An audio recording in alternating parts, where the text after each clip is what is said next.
Welcome to John Jay College of Criminal Justice. We are so glad that you're here.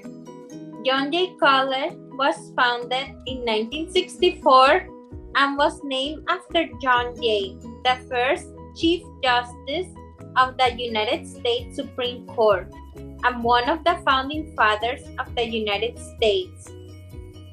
Jay was a native of New York City and served as governor of New York State. Our students are eager to engage in original research and experiential learning, excited to study in one of the world's most dynamic cities, and passionate about shaping the future.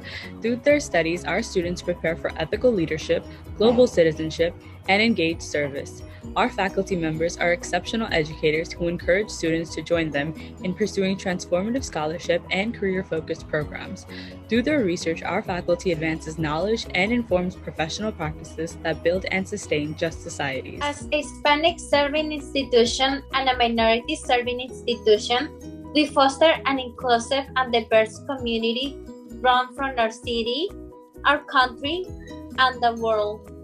We are dedicated to educating traditionally underrepresented groups and committed to increasing diversity in the workforce.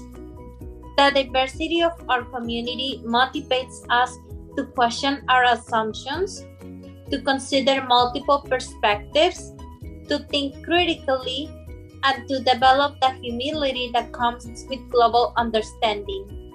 Today, John Jay is one of the nation's premier criminal justice and liberal arts institutions. We educate fierce advocates for justice, and we are so excited for you to join our Bloodhound family.